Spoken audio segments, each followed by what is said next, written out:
ఈ వర్తమానముతో బేరీజు వేసి భవిష్యత్తుని మనం నిర్మించుకునేది.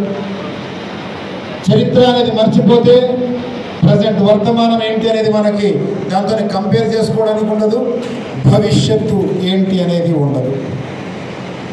ఇక్కడ నేను ముఖ్యంగా ఈరోజు చెప్పాలని వచ్చింది ఏంటంటే ఒక పార్టీ ఎజెండా గురించో ఒక పార్టీ జెండా గురించో కాదు.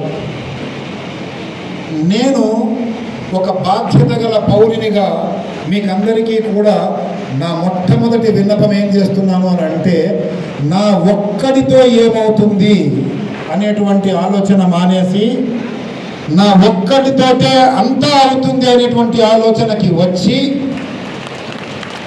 మీరందరూ కూడా రాబోయే 20 రోజుల లోపల ఉన్నటువంటి సార్వత్రిక ఎన్నికలలో మీ అందరి ఓటు హక్కుని ఎండకి భయపడకుండా బయటికి వచ్చి మీ ఆత్మ సాక్షి ఎలా చెప్తే అలా ఓటు హక్కుని వినియోగించుకుంటారని చెప్పేసి పూర్తి నమ్మకంతో ఆ పరమేశ్వరుని మీద మీరందరూ కూడా ప్రమాణం చేసి మీ వాళ్ళందరితో కూడా అద్భుతమైనటువంటి ఆయుధమైనటువంటి ఈ ఓటు హక్కుని వినియోగింపజేసుకునేటట్లుగా చేయాలి. నేను ఒక్కడిని వెళ్ళకపోతే ఏమవుతుంది అని అనుకుంటే, మా హైదరాబాద్లో కార్పొరేషన్ ఎలక్షన్స్ జరిగినప్పుడు బిఎన్ రెడ్డి నగర్లో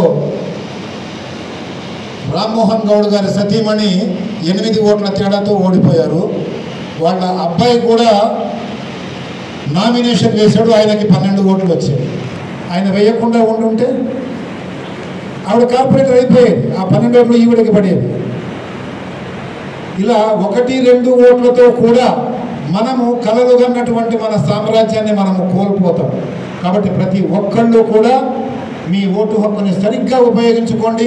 ఒక్కడిని వేయకపోతే ఏమవుతుంది అనేటువంటి ఆ విధమైనటువంటి ఆలోచన నుంచి నా ఒక్కడితోటే నా దేశం ఇంకొక 5 సంవత్సరాల పాటు రామరాజ్యంగా ఉంటుంది అని చెప్పి భావించి మీరు ఒక్కళ్ళు ఓటేయండి సార్.